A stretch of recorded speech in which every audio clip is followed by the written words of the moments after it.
Здравейте, аз съм Адриана и добре дошли в най-новото ми видео.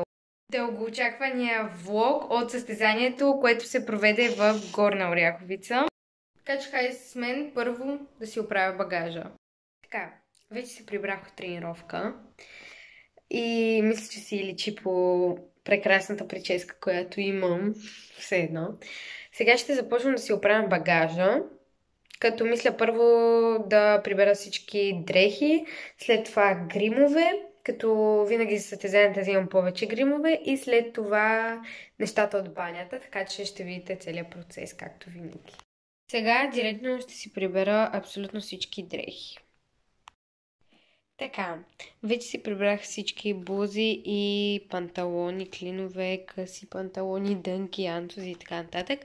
И сега ще трябва да си взема някакви връхни дрехи и бельови чорапи. Че всичко е прибрано. Това са всички гримове, които ще взема. Тук са палитрите, коректори, спирали, много гланцове. Тук също има. И това е пудра, между другото, но тази марка не съм сигурна дали я има в България. Но е много хубава. Розова е. И е блестяща. Но в Shein мисля, че има такива, така че какъв несисер трябва да побере всичко това. Абсурд. Най-странното нещо е, че побрах всичко, но друг е въпрос дали ще се затвори заради палитрите. Хора, не може да си представите това нещо колко много тежи. И ако го изпусна, ще бъде доста зле. В крайна сметка побрах всичко, макар и да стърчи от навсякъде, е прибрано. Тази пудра ще бъде отделно, защото няма как да се побере вътре, а сега всички скинкер неща. Относно скинкер нещата би трябвало вече да ми е по-лесно да ги побера, защото не съм взела много неща. Добре, това вече е смешно, наистина. Тук няма как да се затвори, тъй като тези неща просто са дълги. Но това изглежда се едно е телевизор. Днес е 2, по-скоро 3 юни. Защото е 1 часа без 6 минути. Косата ми отново... Даже не знам как да опиша начина, по който изглежда, но това няма значение. Настанихме се в хотела и на снимките, които бяха, беше всичко наред. Нали, ние не сме искали нещо вау.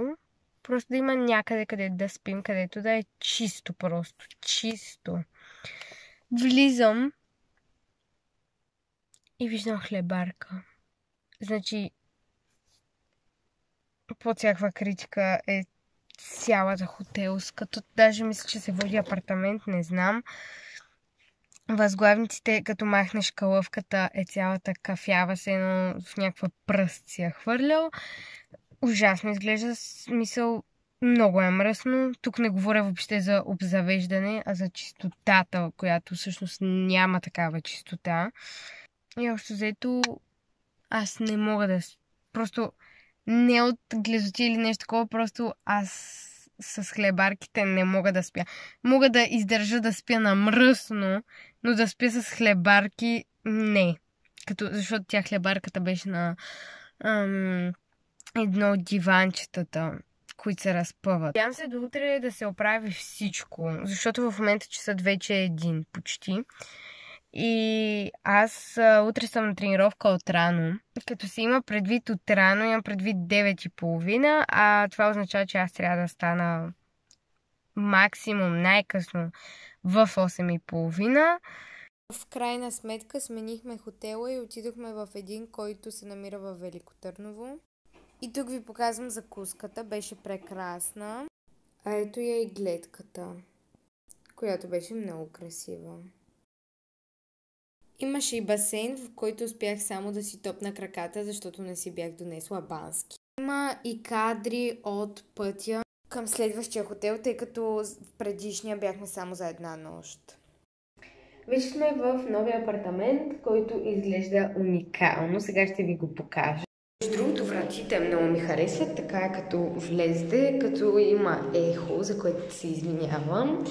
Тук има в коридора някакви закачалки, гардероби, в които да си приберете не знам, яките и такива неща. Имаме огледало, Като косата ми, между другото, отново е в пократително състояние, защото преди малко спах, тъй като с нощи се настанихме в другия хотел в 3 часа през нощта и не бях спала. Сега първо да ви покажа банята. Ето така изглежда. Упс. Значи, душ кабината. И ето, аз много харесвам такъв тип мивки, които са кръгли. Туалетна. То е най-обикновена баня, просто изглежда много хубаво. За мен, за моето семейство е най-важно да е чисто. Ще ви покажа и най-любимата ми стая от всички. Значи това е частта на хола. Дивана е много хубав. Така, това е частта на хола. Ето, изглежда по абсолютно същия начин, както на снимките. Тук има телевизия, които може да игнорираме. Това е и кухнята. Всичко е в дърво, между другото. Аз много харесвам такъв тип, както вече мисля, че казах. И сега, значи тук имаме два прозореца, от които има приятна гледка.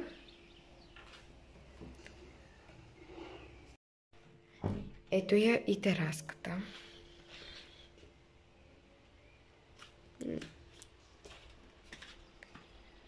След малко ще ви покажа и двете спални.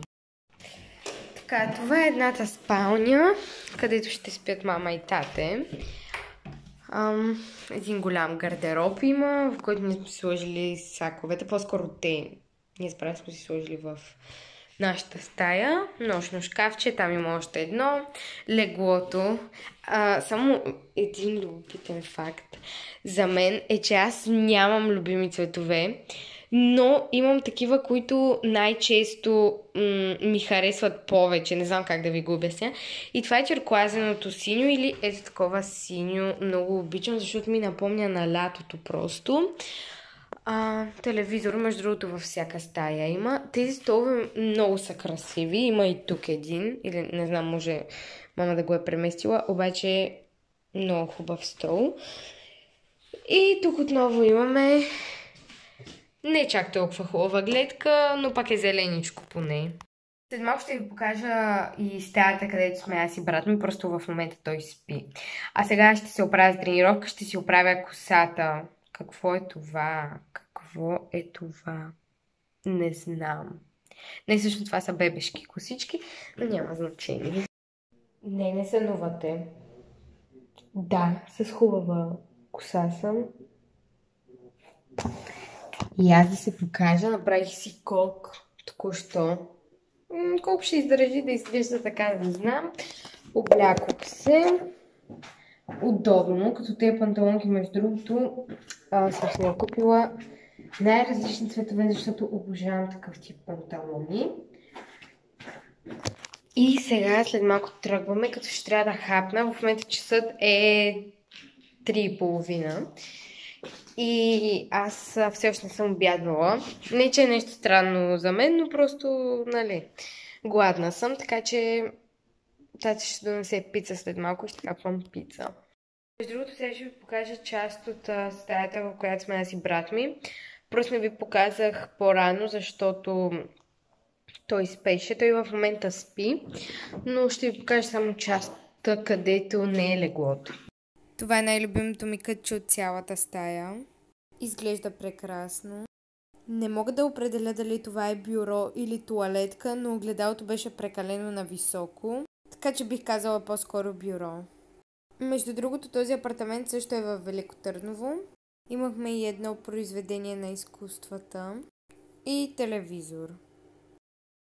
Не смятам, че имаше нещо, кой знае какво интересно от тренировката.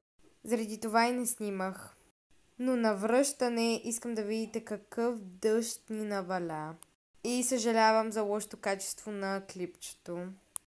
Така, аз се натренирах, така да се каже. Отидохме на тренировката, всичко е наред. И сега се оправих, защото ще излизаме, като аутфита ми е от бяло и синьо. Като и обувките са ми бяло и синьо. И чорапите даже са ми. И сега само остана да тръгнем. Имаше ужасен дъжд, аз ви снимах. Сега ще ви покажа как изглежда навън. Не вали много, но прекапва. Между другото, най-сетно успях си изкъпя косата, обаче първо, че съм за подстрижка, както може да видите. И второ, къде е пресата, когато ти трябва? Във Варна. Нямам търпение да отида да хапна, защото съм много гладна след тренировката. Така че след малко тръгваме. Ние ще ядем в Горна Оряховица, защото ще бъдем с плевенския отбор. Но в Велико Търново, ако търсите ресторант, който да е хубав, ви препоръчвам Щастливеца. Винаги ядем там, когато дойдем. Просто уникална храна, всичко е прекрасно, имат най-различни ястия и просто уникално. Тези кадри вече са от следващия ден. Тук загряваме. Като аз бях изключително притеснена, както винаги на състезание. Но в крайна сметка излязох както винаги и това са части от самото ни представяне. Съчетанието ни е играно около 15 пъти. Така, сега си изиграхме вече съчетанието, но искам да ви покажа как изглеждам. Първо гримът ми. Направих си го за първи път сама за състезание. Много ми харесва, сине като трикото ми.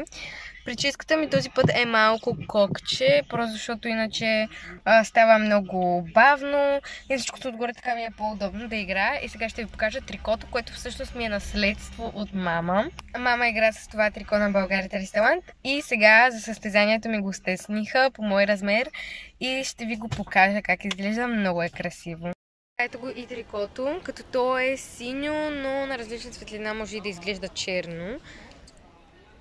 Отзад също е много хубаво. Сега няма да ви го показвам, ще видите части от съчетанието, може би. Това е тата. Добър вечер. Добър ден или добър вечер? Последно? Добър ден. Добър ден. Добър ден, тати. Защо гледаш на криво? Добър ден.